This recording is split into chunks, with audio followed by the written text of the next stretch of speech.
नमस्कार फ्रेंड्स, मैं अनूप कुमार आप सभी का आपके अपने YouTube चैनल नेशनल प्रथम अकेडमी में हार्दिक स्वागत करता हूं। और आज हम साइंस का रिवीजन क्लास या कह सकते हो कि पार्ट नंबर 2 को देखने वाले हैं। ठीक है, इसमें हम क्या कवर कर रहे हैं फ्रेंड्स, जो भी आपका मेन जो चैप्टर होता है और चैप्टर के तहत जो मेन आपके सब टॉपिक्स होते हैं या जो टॉपिक्स होते हैं या कह सकते हो कि जो इम्पोर्टेंट आपके पॉइंट्स होते हैं, तो उन्हें हम सरल भाषा में समझ समझ के कवर कर रहे हैं। ठीक है, कौन कौन लोग वीडियो इसको देख सकते हो, तो फ्रेंड्स जो क्लास 9th में हो, 10th में हो, 12th में हो या फिर RRB, railway group D, NTPC, NMS या फिर और भी कोई एग्जाम जिसमें साइंस आपकी आती है, तो वे बच्चे जो है इस वीडियो को देख सकते हैं और रिवीजन भी आप अपना जो है इससे मजबूत कर सकते हैं। ठीक है,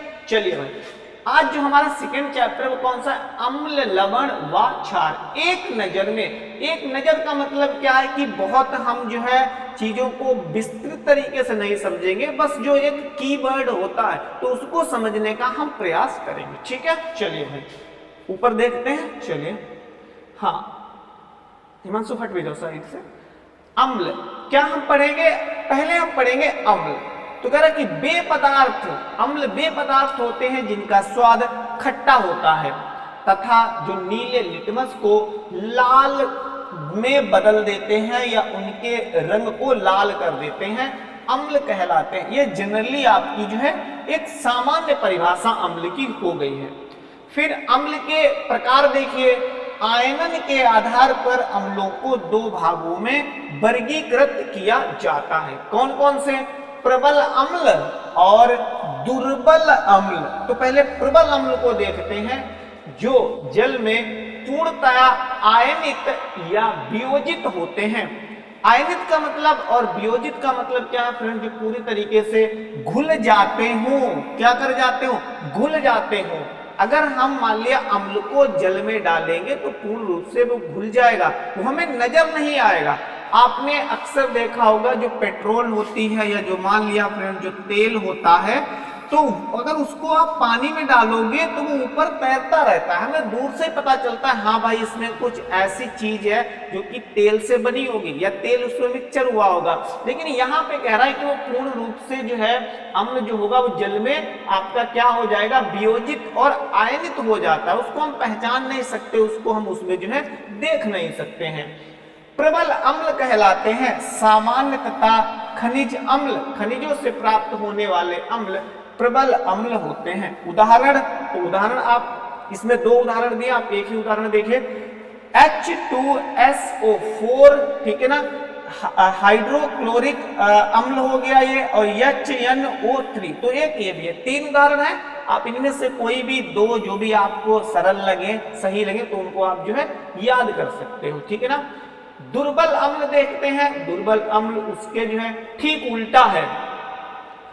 वे अम्ल जो जल में पूर्णतया वियोजित या आयनित नहीं होते हैं, दुर्बल अम्ल कहलाते हैं। सामान्य तथा कार्बनिक अम्लों, पादपों व जीव जंतुओं से प्राप्त होने वाले अम्ल दुर्बल अम्ल कहलाते हैं, या वे जो है दुर्बल अम्ल आपके होते हैं। ये कहां कहां से हमें मिलते हैं फ्रेंड, कह रहा कि पादपों से मिल जाएंगे, जो पेड़ पौधे प्लांट्स होते हैं वे वहां से मिल जाएंगे, जीव जंतुओं से मिल जाएंगे। जो अभी हम ऊपर पढ़ चुके हैं आपके जो प्रबल अम्ल, वो कह रहा था कि भाई खनिज पदार्थ जो होते हैं तो वहां से हमें उनकी प्राप्ति होती है। ठीक है ना, तो इसमें डिफरेंस आपको समझ में आया।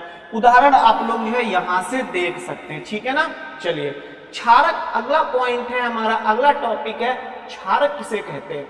वे पदार्थ जिनका स्वाद तीक्ष्ण या कड़वा होता है, क्योंकि कड़वे को ही हम दूसरी भाषा में फ्रेंड्स बहुत ज्यादा कहते हैं ना, मिर्च जो है तीक्ष्ण है ना, मतलब कड़वा है, होता है, तथा जो लाल लिटमस को नीला कर देते हैं, क्षारक कहलाते हैं। तो ये उसका ठीक उल्टा है। जो आपका अम्ल था फ्रेंड्स वो ब्लू लिटमस को रेड में बदलता था, जो आपका क्षारक है ये ठीक इसके उल्टा, ये रेड को आपका ब्लू में जो है कन्वर्ट करेगा, बदलेगा। ये वाला कॉन्सेप्ट बिल्कुल आपका जो है क्लियर होना चाहिए। ठीक है ना। आगे बढ़ते हैं, आगे देखते हैं। आयनन के आधार पर क्षारकों को दो भागों में वर्गीकृत किया जाता है। भाई अम्ल को भी दो भागों में ही वर्गीकृत किया गया था, आपका प्रबल अम्ल और दुर्बल अम्ल। किसके आधार पर? आयनन के आधार पर ही जो है उसको भी, मतलब जो अम्ल थे उनको भी जो है आपका वर्गीकृत किया गया था। वहीं यहाँ पे क्षारक को भी जो है आयनन के आधार पर ही दो भागों में वर्गीकृत किया जा रहा है, प्रबल क्षारक और दुर्बल क्षारक। अब देखते हैं प्रबल क्षारक क्या होते हैं। जो जल में पूर्णतया वियोजित या आयनित होकर हाइड्रोक्साइड आयन देते हैं, ये ब्रैकेट में प्रतीक के रूप में हाइड्रोक्साइड आयन ही लिखा देते हैं, प्रबल क्षारक कहलाते हैं। उदाहरण आप यहां से जो है फ्रेंड्स देख सकते हो, पढ़ सकते हो। सेम चीज है इसमें और आपका प्रबल क्षारक और प्रबल अम्ल में सेम चीज है, बस कुछ चीजें बदली हैं। वहां पे कुछ हमें वो दे नहीं रहा था, उसको अगर हम जल में मिलाते थे प्रबल अम्ल को तो वो पूर्ण रूप से फ्रेंड्स वियोजित हो जाता था। आयनित ये भी हो जाता है, लेकिन आयनित होने के बाद में हाइड्रोक्साइड आयन देता है, वहां पे ऐसा कुछ फंडा नहीं था। ओके, चलिए दुर्बल क्षारक देखते हैं। क्या सारे पॉइंट्स जो है फ्रेंड्स क्लियर हो रहे हैं? अगर क्लियर हो रहे हो तो प्लीज लाइक करें और जितना हो सकता है आप अपने ग्रुप पे जो है इसे शेयर करें, ठीक है ना। दुर्बल क्षारक वे क्षारक जो जल में पूर्णतया वियोजित या आयनित नहीं होते।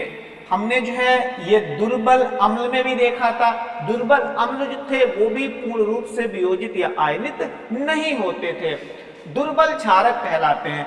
इसकी परिभाषा, दुर्बल क्षारक की परिभाषा और दुर्बल अम्ल की परिभाषा सेम है। आप जो है अगर मतलब आपके पास कोई बुक हो तो बुक से देख सकते हो या फिर वीडियो जो है पीछे करके देख सकते हो। बस अंतर क्या है, यहाँ पे उसने क्षारक लिख दिया क्योंकि हम दुर्बल क्षारक के बारे में बता रहे हैं। अगर हमें अम्ल के बारे में लिखना होगा तो यहाँ पे हम क्या लिख देंगे, अम्ल लिख देंगे, ठीक है ना। तो उसके बारे में हो जाएगा। उदाहरण आप जो है यहाँ से ये चीज देख सकते हैं। ये इसने जो है बनाने की प्रक्रिया दी है, मतलब जो है अभिक्रिया का इसने जो है रासायनिक समीकरण दिया हुआ है। ओके, चलिए आगे। सूचक क्या होते हैं? सूचक वे पदार्थ जिनका उपयोग किसी अनुमान में उदासीन बिंदु या अंतिम बिंदु को निर्धारित करने के लिए किया जाता है, सूचक कहलाते हैं। पीएच परिसर क्या होता है? पीएच परिसर किसी अम्ल क्षार सूचक के रंग में परिवर्तन किसी निश्चित पीएच पर ना होकर एक निश्चित सीमा में होता है, जिसे पीएच परिसर कहते हैं। सीधी सी बात है, कह रहा है कि भाई चलो हम पीएच लिख रहे हैं, जैसे 5 लिखा, 6 लिखा, 4 लिखा। कह रहा है कि क्या होता है कि भाई वैसे तो पीएच पॉइंट पे निर्धारित हो जाता है, लेकिन कह रहा है कि इसमें पॉइंट पे निर्धारित नहीं होता है। कुछ जो है इसमें हमें स्कोप दिया जाता है। जैसे मान लो यहाँ से और यहाँ से यहाँ तक किसी भी पदार्थ का जो पीएच आ रहा है तो इसी क्षेत्र को हम बोल देंगे पीएच परिसर। क्या बोलेंगे? पीएच परिसर जो है इसको बोलेंगे, ठीक है ना। चलो आगे देखते हैं। जल का आयनिक गुणनफल, तो ये क्या होता है? इसको शॉर्ट में हम KW से प्रदर्शित करते हैं, ध्यान रखना। ऑप्शनल के रूप में भी आपसे पूछा जा सकता है इसको, या फिर वन लाइनर के रूप में भी पूछा जा सकता है कि जो जल का आयनिक गुणनफल होता है उसको किससे प्रदर्शित करते हैं। इसको थोड़ा सा देख लेते हैं। क्या स्थिर ताप पर, स्थिर ताप का मतलब है आपको तापमान न कम करना है और ना ही घटाना है, जो भी करना है वो सेम रखना है, ठीक है ना। जल में उपस्थित हाइड्रोजन आयनों के सांद्रण तथा हाइड्रोक्साइड आयनों के सांद्रण के गुणनफल के बराबर होता है, ठीक है ना। चलिए भाई इधर वाला देखते हैं, इसमें भी कुछ टॉपिक्स आपके छूट रहे हैं, इसको भी कंप्लीट कर लेते हैं। पीएच मान, कह रहा पीएच मान सोरेनसन के अनुसार किसी विलयन में उपस्थित हाइड्रोजन आयन सांद्रता के ऋणात्मक लघुगणक को उस विलयन का पीएच मान कहते हैं। उदासीनीकरण अभिक्रिया ये क्या होती है तो इसको भी देख लेते हैं। जब किसी अम्ल तथा क्षार को मिलाया जाता है, कह रहा कि भाई जब हम अम्ल और क्षार को आपस में मिलाते हैं तो इनकी परस्पर क्रिया, जब हम कभी भी किन्हीं भी दो विरोधी प्रॉपर्टी के तत्वों को, पदार्थों को आपस में मिलाते हैं तो उसमें बेसिक सी बात है फ्रेंड्स, उसमें जो है एक दूसरे के साथ में अभिक्रिया होगी, क्रिया होगी। द्वारा लवण व जल का निर्माण होता है। कह रहा है जब हम अम्ल, इसको ऐसे समझ लीजिए, जब हम अम्ल और क्षार को आपस में मिलाते हैं तो अभिक्रिया होती है, और अभिक्रिया के फलस्वरूप कह रहा है कि भाई लवण बनते हैं आपके, ठीक है ना, लवण बनते हैं और प्लस जल बनता है, इनका जो है निर्माण होता है। यही क्रिया आपकी उदासीनी अभिक्रिया आपकी जो है कहलाती है। सिंपली समझ लो, एक सूत्र में इसे लिख लो तो आपको समझने में कोई दिक्कत नहीं होगी। क्या होगा, जब आप किसी भी अम्लीय पदार्थ को और क्षारीय पदार्थ को फ्रेंड्स आपस में मिलाएंगे तो उनमें एक अभिक्रिया होगी। अभिक्रिया क्यों होगी? क्योंकि इनकी प्रॉपर्टी जो है वो अलग है। अभिक्रिया होकर दो चीजें बनेगी, एक लवण को मान सकते हो आप, जो नमक होता है मोटे तौर पे उसी को मान सकते हो आप लवण, और जल बनेगा। तो दो चीजें आपकी ये बनेगी और इसी क्रिया को हम क्या बोलेंगे, उदासीनीकरण जो है बोलेंगे, ठीक है ना। उदासीनीकरण ऊष्मा 1 ग्राम तुल्यांकी भार तथा 1 ग्राम तुल्यांकी भार क्षार के तनु विलयनों की परस्पर उदासीनी अभिक्रिया में उत्सर्जित ऊर्जा उदासीनीकरण ऊष्मा कहलाती है। ये तो हमने देखा था खाली उदासीनीकरण अभिक्रिया। अब नीचे कह रहा उदासीनीकरण ऊष्मा क्या होती है, तो कह रहा 1 ग्राम तुल्यांकी भार, भाई किसी भी पदार्थ का 1 ग्राम कह रहा है, आप तुलना करके भार ले लीजिए उसका। 1 ग्राम तुल्यांकी भार क्षार, कह रहा 1 ग्राम जो है किसी पदार्थ का मतलब क्षारीय जो पदार्थ हो उसका 1 ग्राम का भार ले लीजिए कि तनु विलयनों की परस्पर उदासीनीकरण अभिक्रिया में, जब ये ऐसे होंगे तो अभिक्रिया आपस में करेंगे। कह रहा इनसे जो ऊर्जा निकलेगी, इनसे जो ऊर्जा उत्सर्जित होगी या जो बाहर आएगी आपकी जो गर्माहट, कह रहा उसी को हम बोलेंगे उदासीनीकरण ऊष्मा। ओके, चलिए आगे देखते हैं हाइड्रोजन आयन सांद्रण। ये क्या होता है?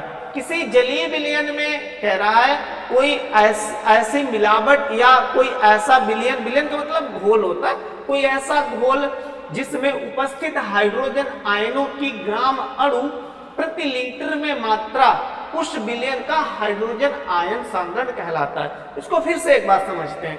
कह रहा किसी जलीय विलयन में, कह रहा कोई भी आपने जल का घोल बनाया है, उसमें उपस्थित हाइड्रोजन आयन की ग्राम अणु प्रति लीटर। अब समझ में आया। कह रहे कि भाई जो भी आपने विलयन बनाया, मान लीजिए कि भाई आपने 2 केजी का जो है जलीय विलयन बनाया।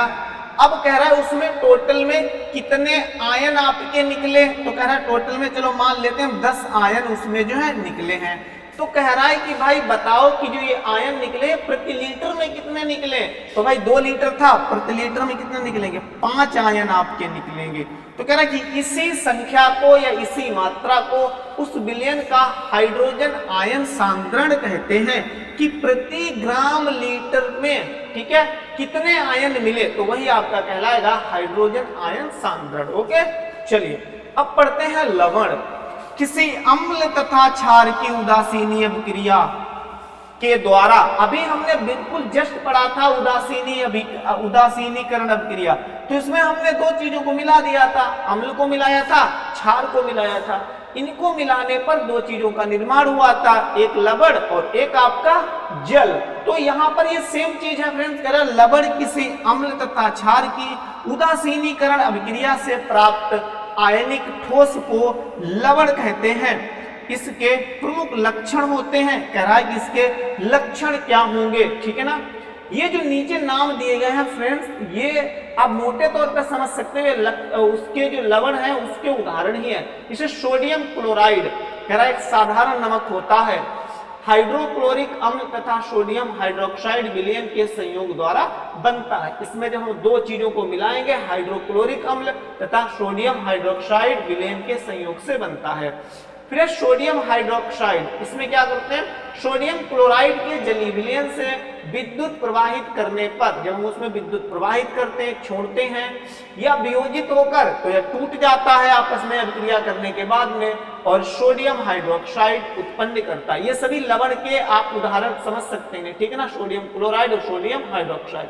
फिर विरंजक चूर्ण, ये क्या होता है, कैल्शियम क्लोरो हाइपोक्लोराइड या क्लोराइड ऑफ लाइम अथवा क्लोरिनेटेड लाइम का सामान्य नाम विरंजक चूर्ण या ब्लीचिंग पाउडर है। इसका सूत्र याद कर लेना, जो भी है आपके सामने है इसको याद करना पड़ेगा। फिर कह रहा है खाने वाला सोडा जो होता है फ्रेंड्स, वो क्या होता है, इसको हम सोडियम बाइकार्बोनेट या सोडियम हाइड्रोजन कार्बोनेट को, इसका मतलब इसके नाम है, कितने नाम है थोड़ा सा समझ लीजिए यहाँ पे।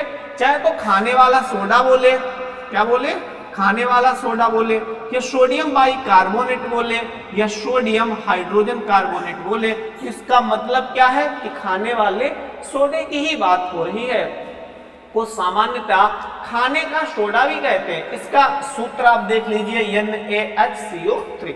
फिर धावन सोडा, धावन सोडा को भी फ्रेंड्स जो है वॉशिंग सोडा कहते हैं। सोडियम कार्बोनेट डेकाहाइड्रेट का सामान्य नाम धावन सोडा या सोडा ऐश है, या क्रिस्टली सोडियम कार्बोनेट होता है। इसका अणु सूत्र ये आपके सामने इसका जो है सूत्र रहा है, तो इसको याद कर ले। फिर प्लास्टर ऑफ पेरिस, सभी ने देखा होगा जब हड्डी वगैरह टूट जाती है तो फ्रेंड्स सबसे पहले हम इसी को जो है चढ़ाते हैं। कैल्शियम सल्फेट का सामान्य नाम प्लास्टर ऑफ पेरिस है और जिसका अणु सूत्र ये है, ठीक है ना। लास्ट टॉपिक बचा है क्रिस्टलन जल।